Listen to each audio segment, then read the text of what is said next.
you grew up in rural Australia, and then you went to like more suburbia, right? And then decided to leave the country completely. What was your decision making in that?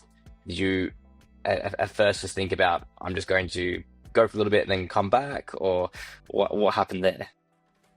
Yeah, the interesting thing is you don't know what you don't know. Like I grew up, born in the country to a country family, grew up in the suburbs in Sydney, but there was something I never felt quite at home, like 100% at home in Australia, in the suburbs. I don't know why. I didn't, I just sort of felt like I was a bit of an outsider. I didn't really get it. And then I went to Europe the first time when I was 19, when I finished high school with a group of friends from high school. And I just sort of really fell in love with it. I just sort of thought, wow, these cultures and countries and languages and so much history and so much diversity and so much free thinking. I thought, yeah, this is it. This is where I want to be. And I felt much more at home. I think, yeah, this is sort of me. I didn't realize it while I was living in Australia because I never had any point of comparison. But I went to Europe on a trip when I was 19, and I thought, yeah, I want to go back and live there for a few years. So I came back to Australia, saved some money, and then went with a one-way ticket. Stayed for 5 years. Met a German girl, had some kids. We did come back to Australia for a few years, but then ended up back in Europe and ended up spending 20 years there altogether. Yeah, so that was the way it happened. Really, it wasn't so much a conscious decision at the beginning that, yeah, I'm leaving for good or a long period of time. Just one thing happened after the other. But I think it was this sense of curiosity, but also seeing the world open up before my very eyes and thinking, yeah, I want to be part of that bigger world. Australia is a great place, but it is small and it's a long way away from the rest of the world. And yeah, I just was, incredibly excited by the richness and depth of the history, the diversity of cultures in Europe. And I wanted to experience that for a while. Yeah, I can completely agree that I love home so much, and my plan is to return there and live the rest of my life. But the cultural difference, even though being in UK is similar in a way culturally to Australia, but then having the opportunity to travel back and forth to different countries across Europe, meeting different people here in London who've come from their own path and journey, it's really like just a different experience to have. It's really awesome to have that. I do recommend people having that opportunity to have some time away from home, not just as a holiday, but spending at least 6 months somewhere where you get to really immerse yourself into a different cultural experience. But for you, did you dive straight into your career, or were you just kind of figuring it out as you go on what's the next best opportunity for you?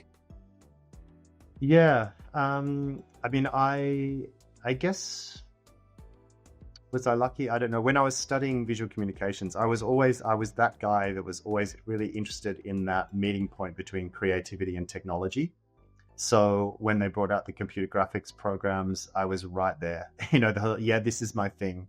I love the creative work, but I love how technology can make this easier.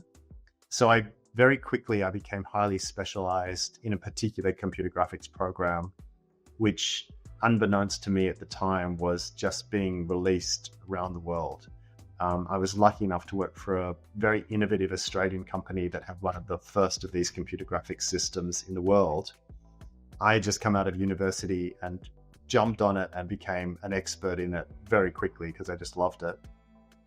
And then I ended up going to Europe, thinking, I want to live in Europe, I'll see where this takes me. And suddenly I was one of a handful of people around the world that was quite experienced with this program. And so I picked up work very easily, initially in London. And then they offered me an opportunity to set up their creative studio in Barcelona in Spain. So I was 23, was highly experienced in a specific piece of computer graphics software that was becoming used extensively in television and visual effects. So that really set up my career, really. I mean, having that expertise meant that then I moved to Germany and I was doing some training and education, and then I I got a job as a designer at a new German television station, which was working with a very, very famous English graphic designer, Neville Brody was his name. He was a hero of mine when I was at art college. And suddenly I had an opportunity of working directly with him on the brand identity of this new TV station. And things just went from there. And then I sort of specialized in broadcast design, which is design for television. Found myself head of design of the TV station at a certain point. But then felt I wanted to tell deeper stories. That design was great and I loved it, but it was also quite superficial. And I was becoming more and more interested in the deeper stories behind just the veneer. So I moved to Germany, and that was an interesting, being in that culture, I thought I had to learn a lot about history. I had my coming out as a gay man around that time as well. And so I wanted to do something around that. So I wrote a play and then I directed a play, and then went on to make a couple of short films. And then when I came back to Australia, I wanted to explore documentary. So I made a feature-length documentary. So it's always been about exploring something new, exploring creativity in new mediums. I get bored with things easily. I think I said that earlier.